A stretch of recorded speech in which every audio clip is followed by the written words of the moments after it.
नमो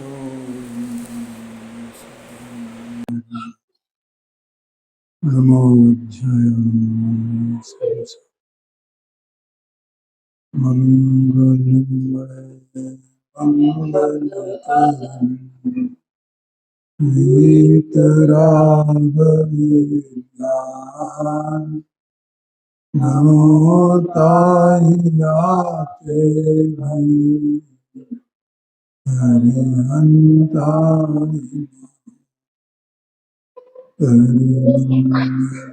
करिहो ग्रंथ कथन को काज याते मिले समाधि समी पावे निज पद। मोक्षमार्ग प्रकाशित जी ग्रंथ है, 7वां अधिकार है और सम्यक्त सन्मुख मिथ्या दृष्टि का प्रकरण स्वाध्याय में चल रहा है। यहाँ पर हेय, उपादेय और ज्ञेय तत्वों की चर्चा चल रही है। तो पंडित जी साहब ने कहा कि जो हेय और उपादेय तत्व हैं उनकी तो परीक्षा करना, और जो ज्ञेय तत्व हैं उनकी यदि परीक्षा की जा सके तो करना, और नहीं की जा सके तो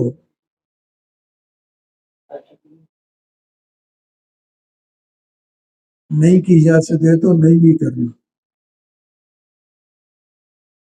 ठीक है, क्योंकि भगवान की वाणी में जब हेय और उपादेय तत्वों का जो स्वरूप है वो अन्यथा नहीं कहा गया है, जो कि प्रयोजन भूत है, तो जो अप्रयोजन भूत ज्ञेय तत्व हैं उनके बारे में भगवान की वाणी अन्यथा नहीं हो सकती है, इसलिए उनकी परीक्षा करने की आवश्यकता नहीं है। देखो यहाँ पर नीचे से तीसरा पैरा 259 पेज पर यही चल रहा है ना। जो ज्ञेय तत्व हैं उनकी परीक्षा हो सके तो परीक्षा करे, नहीं तो यह अनुमान करे कि जो हेय उपादेय तत्व ही अन्यथा नहीं कहे तो ज्ञेय तत्वों को अन्यथा किस लिए कहेंगे।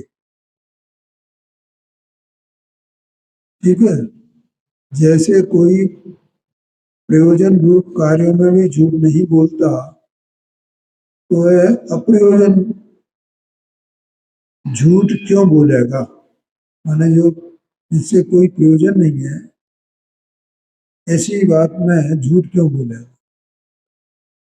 इसलिए ज्ञेय तत्वों का स्वरूप परीक्षा द्वारा भी अथवा आज्ञा से जाने, यदि उनका यथार्थ भाव भाषित न हो तो भी दोष नहीं है। ठीक है भाई, देखो अब यहां कहते हैं इतनी चर्चा अपनी कल हो गई थी यहां तक। अब आगे कहते हैं इसीलिए जैन शास्त्रों में जहां तत्वादिक का निरूपण किया वहां तो हेतु युक्ति आदि द्वारा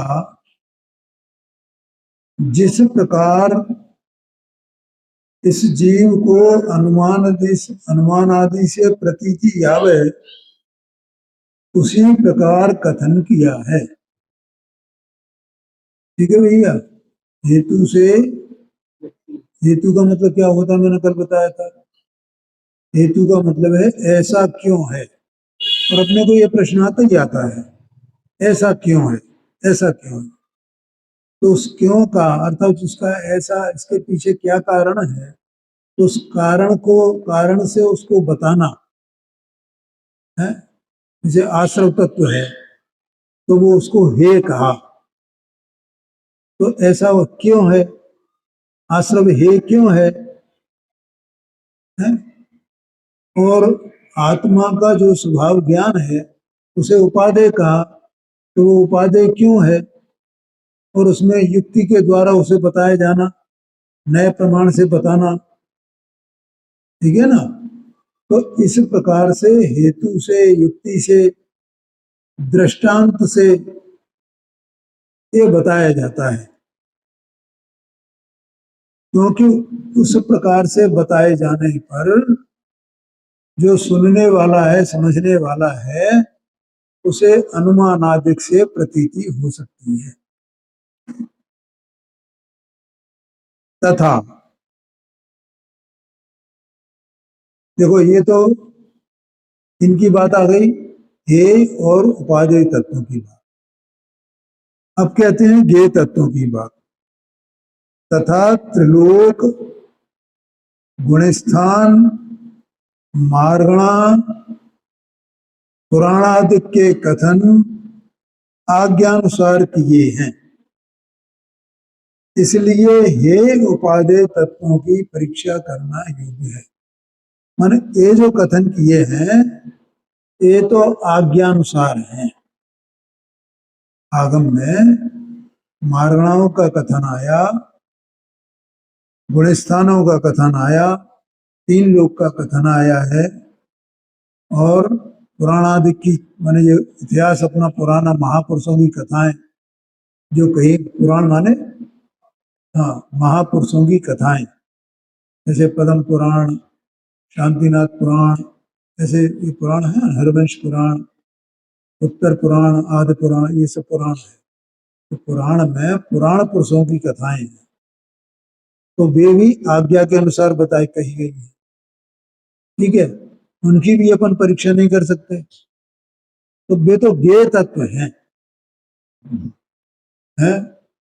तो यहाँ ये कहते हैं जैसे तीन लोग हैं, तो अब तीन लोग कैसा है, जैसे वो उसका ये स्वरूप बताया जाता है, नक्शा है इसका, ऐसा ये तीन लोग का नक्शा है। तो इसमें वो कितना, इसकी योजन कितना क्या है, और वो के साथ कितना, 7 राजू कहा जाता है। तो अब एक राजू की माप क्या है, तो उसका तो अपन अनुमान भी नहीं कर सकते हैं। एक राजू माप की, एक राजू की, तो 7 राजू कितना होगा है। और 343 घन राजू कहा जाता है, लोकाकाश का जो परिमाण है पूरा टोटल, वो 343 घन राजू कहा जाता है। तो उसका अपन कोई अंदाजा, अनुमान कुछ कर सकते हैं, तो कुछ भी नहीं कर सकते हैं। और फिर उसमें कहा जाता है अधोलोक में कहाँ कहाँ क्या क्या है, तो पहले वो चित्रा पृथ्वी है, उसके नीचे फिर वो एक खल भाग है, और एक और कौन सा, एक और भाग है उसमें, तो उसमें जो है पहले वो व्यंतर रहते हैं पहले हिस्से में, अगले हिस्से में फिर वो भवनवासी रहते हैं, और उनके नीचे फिर पहली पृथ्वी है नरक की। इस प्रकार से उसका वर्णन आता है, और वो उसमें है कि ये पृथ्वियों में और इनके बीच में जो खल भाग, वो कौन सा भाग मुझे याद नहीं आ रहा नाम उसका, उनके बीच में योजनों की दूरी है। अब हम कैसे अनुमान उसका कर सकते हैं, हम तो उसको आज्ञा से ही प्रमाण करते हैं ना। और पहली जो 4 पृथ्वियां हैं, पहली वाली उसमें अत्यंत शीत है, क्रमशः वो शीत बढ़ता जाता है। और 5वीं जो पृथ्वी है उसमें कुछ हिस्सा शीत भाग का है और कुछ हिस्सा उष्ण भाग का है, और 6वीं और 7वीं पृथ्वी में उष्णता ही उष्णता है। तो इसका अपन कैसे अंदाजा करेंगे कि ये क्या, अपन इसमें कोई हेतु युक्ति चाहिए क्या, ये आज्ञा अनुसार मानना है, सीधी बात है। और मध्य लोक में कितने द्वीप समुद्र हैं? असंख्यात, असंख्यात द्वीप समुद्र हैं। और एक एक द्वीप से और उस समुद्र से दूसरे दूसरे अगले अगले द्वीपों की जो वो है क्षेत्रफल उनका, वो दुगना दुगना है?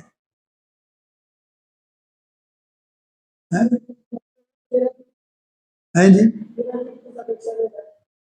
13 द्वीप इसलिए बताए गए हैं कि 13वें द्वीप तक अकृत्रिम चैत्यालय है, उसके बाद नहीं है।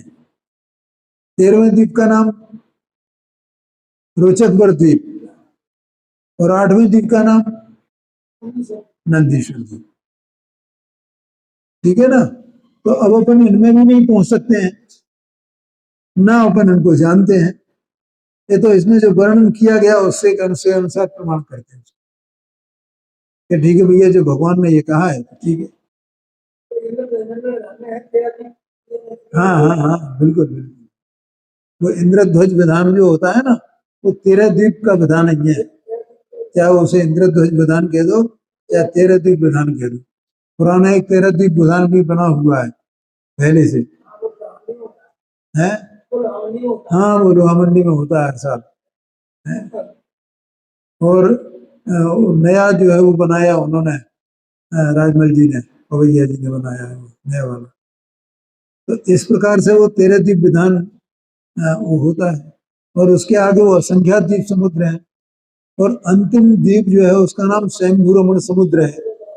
स्वयंभू रमण द्वीप और स्वयंभू रमण समुद्र, ऐसा है अंतिम असंख्यात में। और अंतिम जो 16 हैं, अंतिम 16 उनके भी नाम मतलब आगम में हैं, और प्रारंभ के जो 16 हैं उनके भी नाम आगम में हैं। तो हम उनके अनुसार जान लेते हैं उसमें। अब यहाँ 2.5 द्वीप में जो पंच मेरु है, अब बोलो अपने को मेरु दिखाई देता है? अपन तो मान लेते हैं। वो जो पंच मेरु में जो बीच का मेरु है ना, सुदर्शन मेरु, और सुमेर पर्वत उसे बोलते हैं, उसी का नाम सुमेर पर्वत है, उसी का नाम सुदर्शन मेरु है। ठीक है, तो बीच में सबसे बड़ा वो ही है। अब वो 1 लाख योजन का है, ऐसा है। तो ये तो सब अपन जो है केवल आज्ञा से मानते हैं, इनको कहाँ अपन परीक्षा करेंगे कि सच्चे हैं कि झूठे हैं। आया कि नहीं आया ख्याल है? फिर उसके ऊपर जैसे मध्य लोक जो है कितने योजन तक है, तो जैसे वो 1 लाख योजन का तो वही है।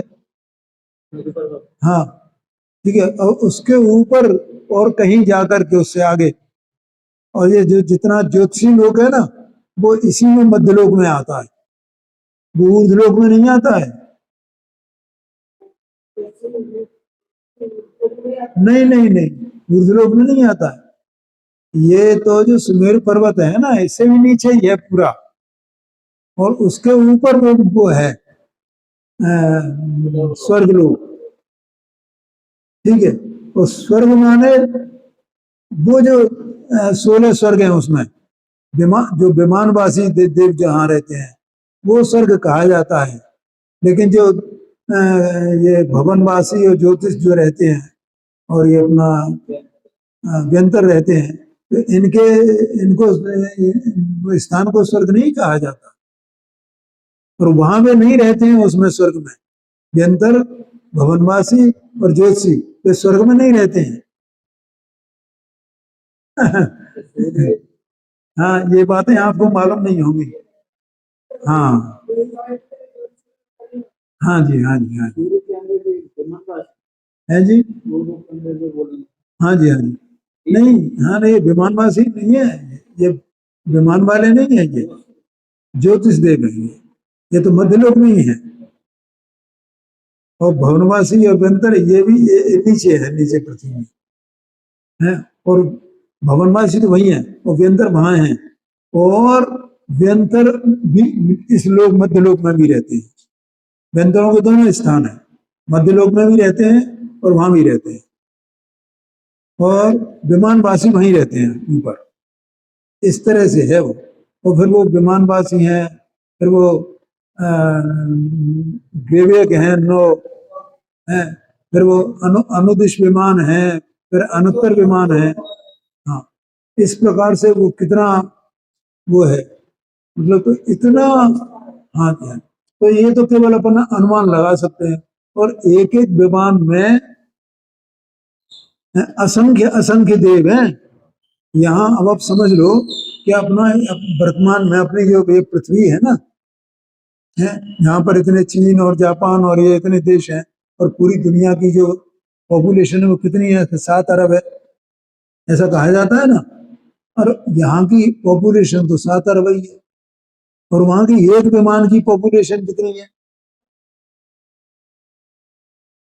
वहां कहते हैं असंख्य देव हैं एक एक विमान में। बोलो, तो ये तो मतलब आज्ञा से ही प्रमाण करेंगे ना अपन, अपन कहाँ इसकी परीक्षा करें क्या है। ठीक है। अच्छा, अब दूसरा आया गुण स्थान का। तो गुण स्थान के बारे में कल मैंने थोड़ा सा बताया था, वो दूसरा गुण स्थान का। देखो, गुण स्थान दोनों प्रकार के हैं। मैंने कुछ ऐसे हैं जिनकी परीक्षा की जा सकती है, कुछ ऐसे हैं जिनकी परीक्षा नहीं की जा सकती है? जैसे चौथा गुण स्थान क्या होता है, पांचवा गुण स्थान क्या होता है, छठवां सातवां गुण स्थान क्या होता है, इनकी परीक्षा अपन कर सकते हैं। परीक्षा माने तो कोई जीव जो सम्यक दृष्टि हो तो वो इसको समझ सकता है, लेकिन जो सम्यक दृष्टि नहीं है तो उसे भी ये अनुमान से वो कर सकता है। मतलब जो सम्यक सम्य मिथ्या दृष्टि है वो इसको समझ सकता है कि हाँ, इस प्रकार की कि कर्मों की और जीव के परिणामों की जो निमित्त नैमित्तिकता है आपस में, उससे जीव की परिणति में कितनी निर्मलता हो सकती है। एक चौकड़ी कसाय के अभाव रूप कितनी निर्मलता होगी, 2 चौकड़ी कसाय के अभाव रूप कितनी निर्मलता होगी, 3 चौकड़ी कसाय के अभाव रूप कितनी निर्मल, ऐसा उसको अनुमान उसका कर सकता है। लेकिन जैसे उसके बाद 7वें गुण स्थान के बाद 10वें गुण स्थान के तक अबुद्धि पूर्वक राग कहा है, बुद्धि पूर्वक का राग नहीं कहा है। अब वो अबुद्धि पूर्वक का राग भगवान ने अपने केवल ज्ञान में देखा है, और उन्होंने वो बताया है, तो अपन उसको मान सकते हैं हम। लेकिन वो कैसा राग होता होगा बुद्धि पूर्वक का, जबकि मुनिराज पूरा मानव शुद्धोपयोग में श्रेणी आरोहण करने वाले हैं, तो अपन ये आज्ञा से ही मान सकते हैं उसको।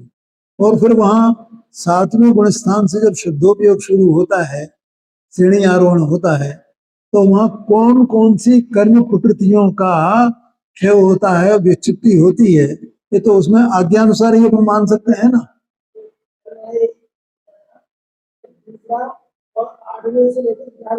हाँ जी, हाँ जी, हाँ, बिल्कुल बिल्कुल, हाँ जी, हाँ जी। और आप ये देखिए, जैसे तीन तीन करण होते हैं, तो वो करण भी करणान योग का विषय है, तो इसमें भी आएगा, क्योंकि उसको जो सम्यक सम्य मिथ्या दृष्टि है ना, उसको वे सम्यक दृष्टि बनाएंगे। तो सम्यक दृष्टि बनने से पहले क्या क्या होता है वो सब वर्णन इसमें आएगा है। तो उस वर्णन में वो 3 प्रकार के जो करण हैं, अध प्रवृत्त करण, अपूर्व करण, अनिवृत्ति करण, उनका वर्णन आएगा। तो उनका वर्णन जो इसमें आया है, और ये वर्णन रत्नकर्ण श्रावकाचार में भी आया है, और एक आध जगह मैंने और पढ़ा है, तो वो बहुत कठिन है उसको समझना कि ये करण कैसे होते हैं। ठीक है, तो उसे नहीं समझ में आया तो आज्ञा से ही प्रमाण करना। वैसे पंडित साहब ने इसमें वर्णन किया है उसका, क्योंकि वे तो करणान योग के विशेषज्ञ थे, तो अपन यथा योग्य समझने की उसको कोशिश करेंगे। ठीक है। अच्छा, ये 3 करण यहाँ भी होते हैं, और एक कल विसंयोजना का मैंने बताया ही था। ठीक है, और ये तीनों के तीनों करण 7वें गुण स्थान से आगे भी होते हैं। जो सातिशय अप्रमत्त विरत जो 7वां गुण स्थान कहा जाता है, वो 7वें गुण स्थान का दूसरा नाम अध प्रवृत्त करण भी है। और 8वें गुण स्थान का तो नाम ही अपूर्व करण है, और 9वें गुण स्थान का नाम अनुवृत्तिकरण गुण स्थान है, और 10वें गुण स्थान का नाम सूक्ष्म संप्राय गुण स्थान है। तो अब वो उन गुण स्थानों में मैंने वो जो वहां ये मुझे बताना था कि वहां भी करण होते हैं, क्योंकि क्या है कि जीव को जो चारित्र होता है ना, कब, जब वो 6वें 7वें गुण स्थान में होता है। देखो सम्यक दर्शन तो क्षायक हो सकता है या क्षारोपशमिक हो सकता है। मुनिराज जब श्रेणी आरोहण करते हैं तो श्रेणी आरोहण से पहले सम्यक दर्शन तो 2 प्रकार का हो सकता है। कौन कौन सा? क्षायक हो या क्षारोपशमिक हो, ठीक है। लेकिन चारित्र तो नियम से क्षायोपशमिक होता है, क्योंकि क्षायक चारित्र तो 12वें गुण स्थान में होता है।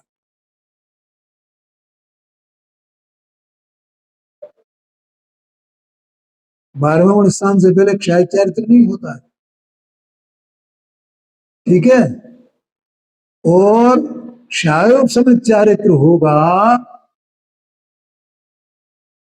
तो कर्मों का क्षय नहीं होगा वहां, मान जो विक्षिप्ति कर्मों की होती 7वें 8वें गुण स्थान में 9वें गुण स्थान में, वो नहीं हो पाएगी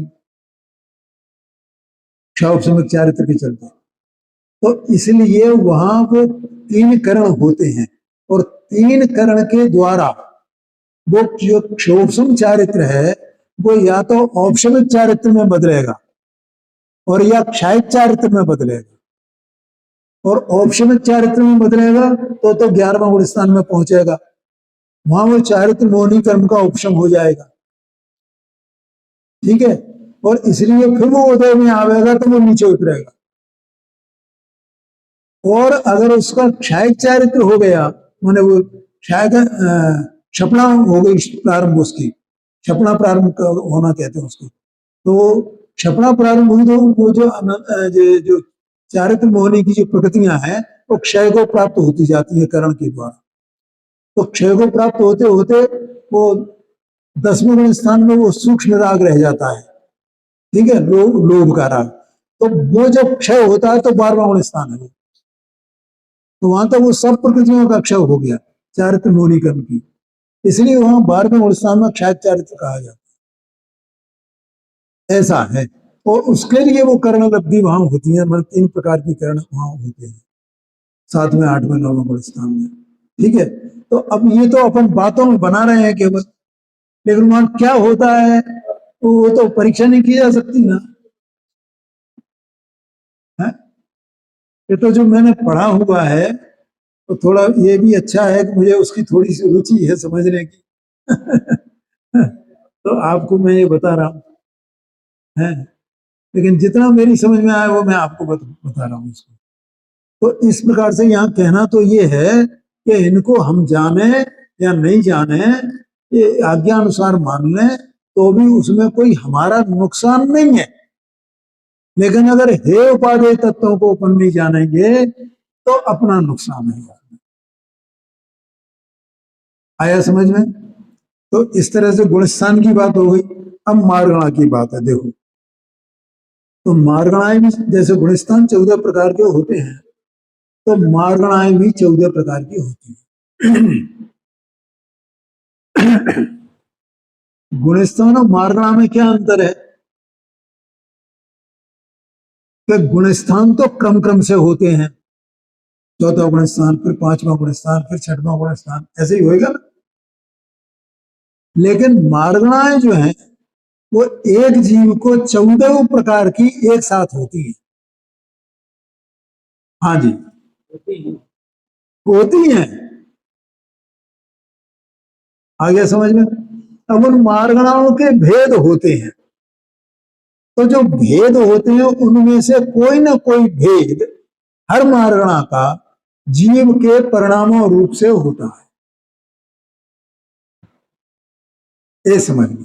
जैसे एक कसाय मार्गणा है, तो हर संसारी जीव, माने बल्कि संसारी क्या कोई भी जीव जगत में, निगोद से लेकर को सिद्ध तक, वहां दोनों प्रकार से कथन है, या तो वो कसाय सहित होगा या वो कसाय रहित होगा। कसाय मारगणा का मतलब ये समझ में आया क्या नहीं आया? जैसे अरहंत परमात्मा है तो वे कसाय रहित हैं क्या कसाय सहित हैं? कसाय रहित हैं। लेकिन वो कसाय मारगणा तो मन उस कसाय मारगणा में उनका सद्भाव आ गया, उसका अभाव है। अब जैसे अपन जीव है तो अपने वर्तमान में कोई ना कोई कसाय किसी न किसी प्रकार का राग है क्या नहीं है? बिना कसाय के नहीं है कसाय मारना। इंद्री मारना, अब अपने कोई ना कोई अपन संसार में है तो इंद्री इंद्री वाले हैं क्या नहीं है? कोई एक इंद्री वाला, कोई दो इंद्री वाला, कोई तीन इंद्री वाला। वेद मार्गणा, तो हर एक जीव के कोई ना कोई तीन प्रकार के वेद हैं, तो किसी न किसी वेद सहित होगा ना जी है। तो वो एक ही जीव में वे 14 मार्गणाएं एक साथ लगती हैं। अब जैसे एक संयुक्त मार्गणा है तो संयुक्त मार्गणा में क्या है कि या तो वो मिथ्या दृष्टि हो, संयुक्त मार्गणा में आ जाता। मिथ्या तो कोई मार्गणा नहीं है क्योंकि उसके संयुक्त का अभाव है, तो वो संयुक्त मार्गणा में आ गया है। या उसको माने दूसरा गुण स्थान वाला है तो उसके कोई ना कोई कसाय उत्पन्न हो ही है ना, और दर्शन मोहनीकरण का अभाव है वहां पर, तो वो दूसरा गुण स्थान वाला उसके सम्यक माने वो दर्शन मोहनी के अभाव रूप उसकी दशा है, तो वो सम्यक मार्गणा में आ जाएगा। ऐसे ही तीसरा गुण स्थान भी सम्यक मार्गणा में आ जाएगा। ठीक है, तीन हो गए सम्यक मार्गणा के 6 भेद है। अब 3 भेद कौन सा बचे? या चौथा गुण स्थान। चौथे गुण स्थान में सम्यक तो होता है, सम्यक तो के 3 भेद है, औपशमिक, क्षायक और क्षाउपशमिक। तो 3 वो और 3 ये, तो सम्यक मार्गणा के 6 भेद हो गए। तो किसी न किसी सहित ये चीज होगा कि नहीं होगा?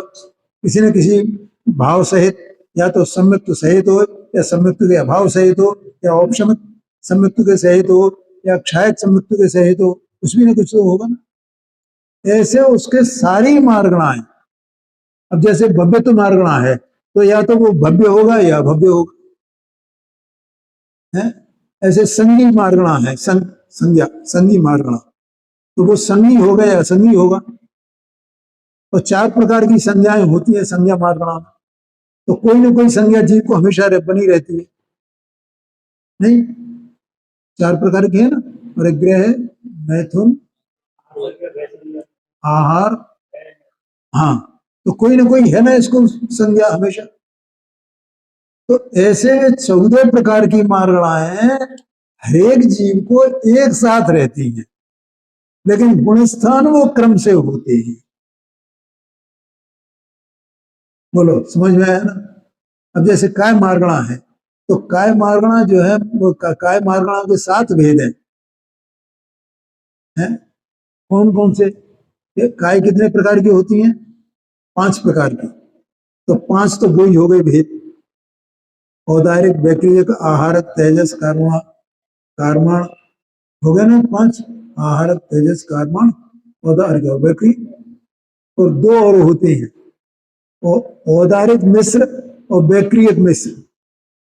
ऐसे 7 भेद होते हैं उसके। अब वो किस किस प्रकार से होते हैं वो करणानुग का पूरा विषय है, और उसके विशेष में अपन नहीं जानेंगे, लेकिन किसी न किसी ये मतलब कायम मार्गणा के साथ होगा ना जी संसार में। इसलिए ये कहा जाता है कि वे 14 मार्गणाएं एक साथ होती हैं। अब जैसे अपने वर्तमान में कौन सी वो मार्गणाएं हैं, क्या है? जब वो काय मार्गणा, तो अपने यहाँ अभी अभी अब 3 मार्गणा अपने साथ, 3 भेद है काय मार्गणा के अपने साथ, तो 3 प्रकार की काय है। ठीक है, लेकिन कभी भी जीव उस काय मार्गणा के जो 7 भेद हैं उनसे रहित नहीं होता है।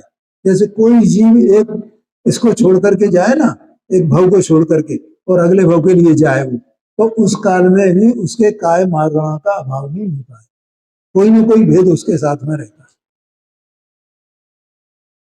ठीक है, अब जैसे योग मार्गणा है, मैं तो ये बता रहा हूं कि एक तो साथ में रहता है, दूसरा ये है कि इनकी परीक्षा करने की कोई जरूरत नहीं है। हम परीक्षा कर भी नहीं सकते हैं। अब एक उदाहरण देता हूं मैं, जैसे योग मार्गणा है, तो योग मार्गणा 15 प्रकार की कही गई है। क्या भैया सुभाष भाई, कितने प्रकार की? 15 प्रकार की योग मार्गणा कैसे कही गई है? कि देखो, योग 3 प्रकार के होते हैं ना, मन योग, वचन योग और काय योग। ठीक है, तो काय योग, जैसे काय मार्गणा 7 प्रकार की, तो ऐसे काय योग भी 7 प्रकार की, काय के अनुसार 7 भेद हो गए ना उसके, हैं? 7 भेद हो गए ना काय योग के, तो 7 तो भेद हो गए। अब जो मन योग है और वचन योग है, वे 4-4 प्रकार के होते हैं। अब 4-4 प्रकार के कौन कौन से होते हैं? सत्य, असत्य, उभय और अनुभय, 4 प्रकार हुए ना। ये चारों प्रकार जो हैं मन योग में भी लागू पड़ते हैं और वचन योग में भी लागू पड़ते हैं। तो कितने हो गए वे दोनों मिलकर? 8 और 7 ये, तो 15 भेद हो गए। अब देखना जरा, ये एक काय योग तो समझ में आते हैं, 7 प्रकार की काय है, लेकिन वो वचन योग और मन योग ये मेरी समझ में आज तक नहीं आए हैं। और उसमें समझाया है आगम में, ऐसा नहीं बताया गया हो, लेकिन वो वहां दृष्टांत के द्वारा बताया गया है। और दृष्टांत के द्वारा अपन समझ लें तो दृष्टांत द्वारा भी बताया जा सकता है, लेकिन एक्चुअली में जो अंदर में जो उसका परिणमन चल रहा है, वो हम कैसे समझेंगे उसको?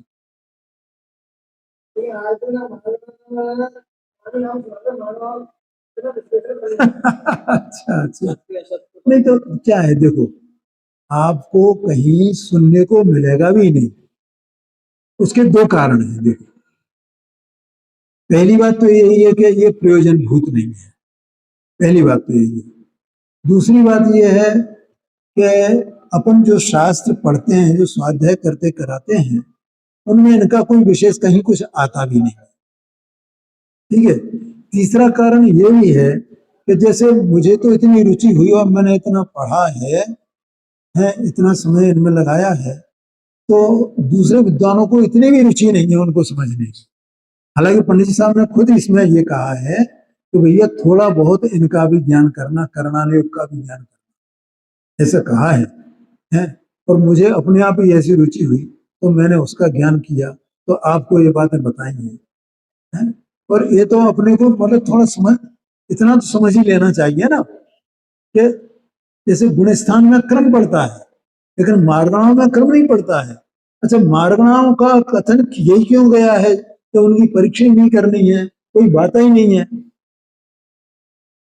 तो उसमें ये कहा जाता है कि देखो, ये जीव इन मार्गणाओं के साथ में है, अगर तुम्हें व्यवहार से देखा जाए तो निश्चय से तो जीव ज्ञान दर्शन स्वभावी है।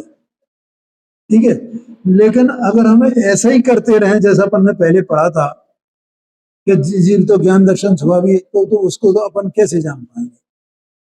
इसलिए मार्गणाओं के द्वारा जीव के स्वरूप को समझाया गया है। जैसे जैसे जैसे इंद्रिय मार्गणा, जैसे अभी अपन ने 14 प्रकार में एक उसमें इंद्रिय मार्गणा है, वेद मार्गणा बताई गई। तो ये सब जीव के परिणाम होते हैं ना, जैसे वेद मार्गणा है, तो कोई ना कोई परिणाम तो जीव का होगा, जड़ के तो होगा नहीं वो है। अब जैसे इंद्रियां हैं, तो इंद्रियां, जो जीव एक इंद्री से जानता है वो एक इंद्री वाला जीव, जो 2 इंद्रियों से जानता है वो 2 इंद्री वाला जीव है। तो इंद्रियों से हम जीव का पता लगा सकते हैं ना, ए जीव है, ए जीव है, ए जीव है, इसलिए वो इंद्रिय मार्गणा का व्याख्यान उसमें आया है। तो जीव का पता लगाने के लिए, जीव के अस्तित्व को जानने के लिए इन मार्गणाओं का कथन इसमें जिनवाणी में किया गया है। ऐसा आशय है मार्गणाओं का। क्योंकि जैसे 14 प्रकार की बात बताई ना, वो संगी होगा या असंगी होगा, या भव्य होगा या अभव्य होगा, ये सब बातें उसमें लागू होंगी ना। तो इस प्रकार से वहां हम ये जीव को खोज सकते हैं, पता कर सकते हैं, उसके अस्तित्व को जान सकते हैं। और अगर ये मार्गणाएं नहीं हो तो हम इस व्यवहार के द्वारा उसके अस्तित्व को पता ही नहीं लगा सकते, अगर ये कथन नहीं किया गया। ऐसा विषय है। लेकिन क्या है कि वो उतना प्रयोजन भूत नहीं है। अगर अपने को थोड़ा बहुत इसका ज्ञान हो तो बहुत अच्छी बात है। तो और इसी प्रकार से पुराण आदि के कथन है, जैसे कि ये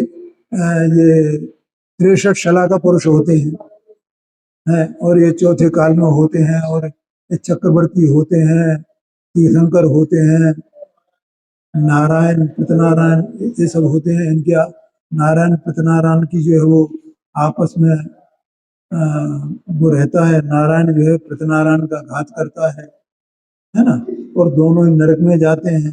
तो अपन तो देख नहीं आए और इनकी परीक्षा करने की भी आवश्यकता नहीं है, वो तो अपन जान सकते हैं, है? ये बातें हैं।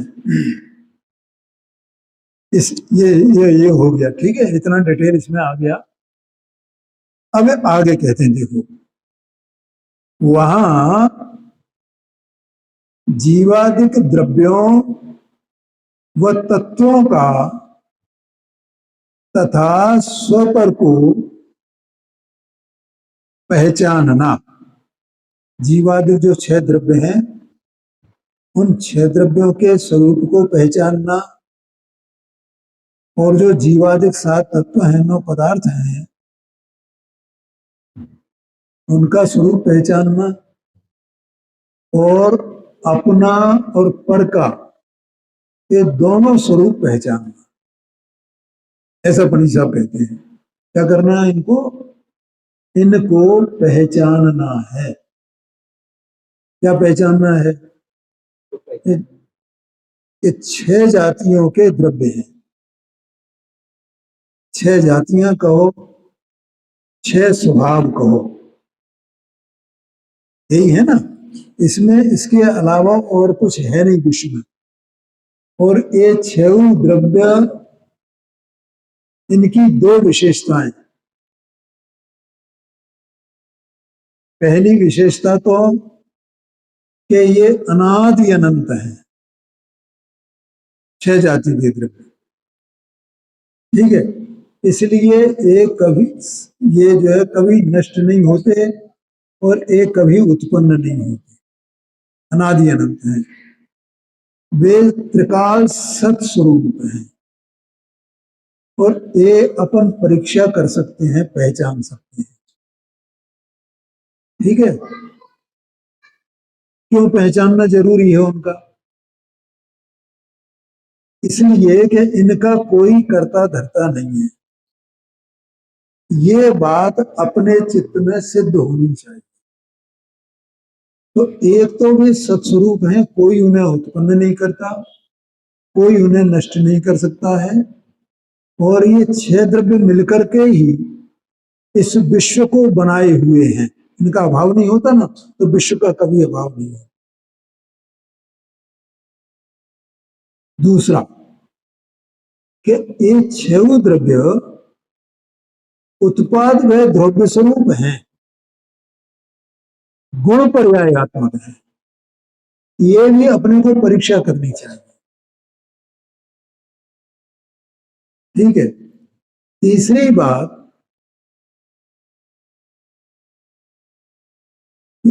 एक द्रव्य दूसरे द्रव्य को साधने में कतई समर्थ नहीं है।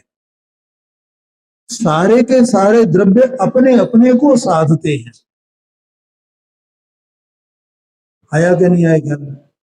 इसमें एक ये जो बना हुआ है इसमें, वो परोस परो ग्रहो जीवानाम ये करके आता है ना। और तत्वार सूत्र में 17वें सूत्र से 22वें सूत्र तक इन 6 द्रव्यों का आपस में निमित्त नैमित्तिक भाव का क्या स्वरूप है, वो उसमें बताया गया है। उसमें ये एक सूत्र आता है,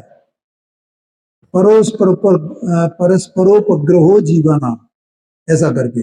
कि जीव आपस में एक दूसरे का उपग्रह करते हैं, उपकार करते हैं। और उपकार का मतलब वहां निमित्त नैमित्तिक भाव है।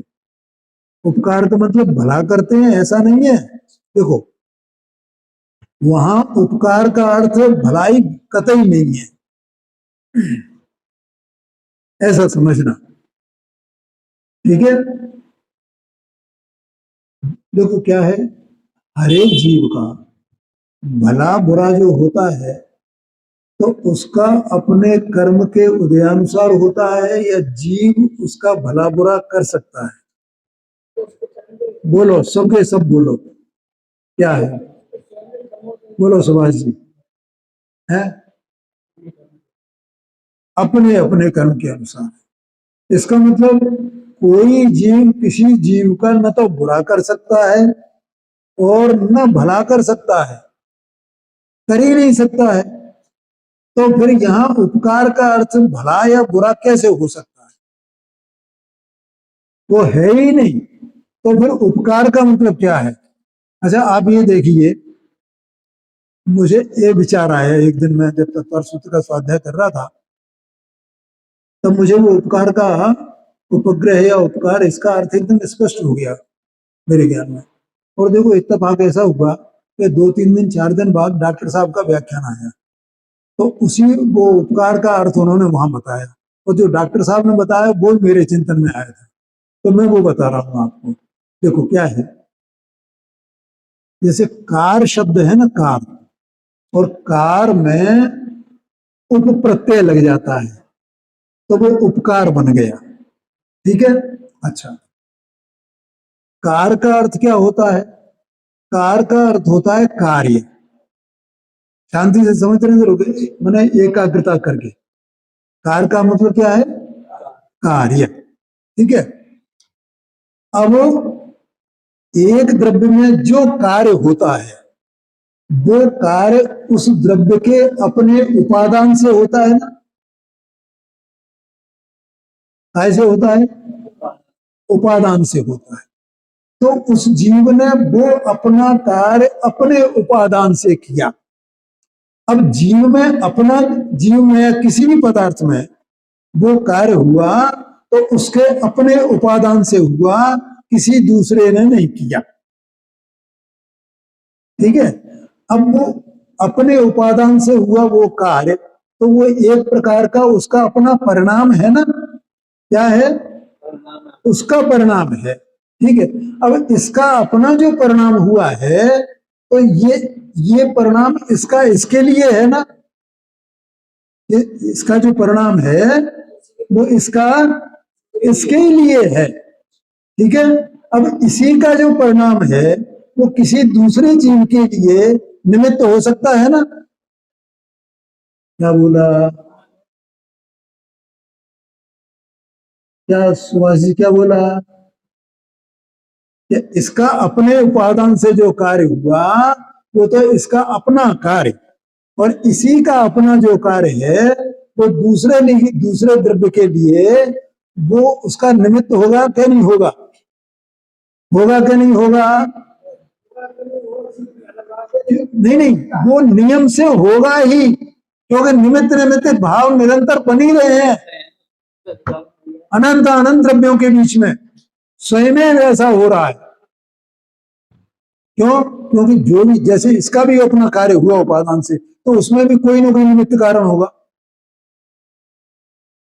क्या कहा? निमित्त के बिना तो कार्य होता नहीं है, और निमित्त से कार्य होता नहीं है, तो निमित्त रहेगा ना। तो इसका भी जो कार्य हुआ वो दूसरे के लिए निमित्त होगा कि नहीं? कहीं ना कहीं नियम है, भगवान ने अपने केवल ज्ञान में देखा है ये। ठीक है, अब वो जो निमित्त हुआ उसके लिए, तो वो इसी का जो इसके लिए अपना कार्य था वो उसके लिए उपकार्य है। क्या हो गया? इसका मतलब है उपकार।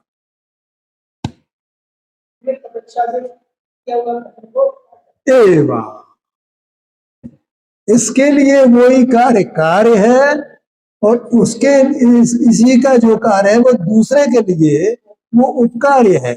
उपकार को वहां उपकार कहा है। यही मेरे चिंतन में आया था और यही डॉक्टर साहब ने खुलासा किया था, क्योंकि वो बात मुझे बैठ ही नहीं रही थी कि एक कोई किसी का उपकार कर सकता है, कोई किसी का उपकार कर सकता है। तो फिर मेरे विचार में यह आया कि वो उसका अपना तो उसके लिए तो वो कार्य है और वो ही कार्य दूसरे की अपेक्षा से वो उपकार्य है, इसलिए वो परस्परोपग्रहो जीवा नाम ये बात कही जाती है। वहां कोई चीज मरे रुखी सुखी होए दुखी होए बच जाए, ये सब परस्परोपग्रहो जीवा नाम, इसका अर्थ ये है, ऐसा समझना। तो इस प्रकार से इस जगत में ये पदार्थों के इस प्रकार से परिणमन चल रहे हैं, तो ये विश्व इस प्रकार से चल रहा है, कौन इसका करने धरने वाला है? तो इसकी परीक्षा करना। अब ये जो सूत्र जैसे आया, अब मुझे ये चिंतन आया तो मैंने उसकी परीक्षा कर ली और मुझे वो बात बैठ गई कि उपकार करती होता है भाई, और कोई दूसरा अर्थ है ही नहीं। समझ में आया ना? उसके उसके ही कार्य को दूसरे की अपेक्षा से उप प्रत्यय लगा करके उपकार कहा गया है। वहां उपकार का अर्थ में किसी की भलाई करना नहीं है। हाँ जी, हाँ जी, हाँ जी, हाँ जी, हाँ जी। हमें बुद्धि पूर्वक निमित्त नहीं बनना है भैया, वो तो निमित्त बन ही रहे हैं हम बस केवल अपने को देखें, अपने परिणाम को देखें, हम तो निमित्त बन नहीं रहे हैं, कोई हमें बना नहीं रहा है। आया कि नहीं आया क्या नहीं? इसलिए इनकी परीक्षा करना 6 द्रव्यों की, ये यहां कहा। समय हो गया है, आगे चर्चा बंद करेंगे।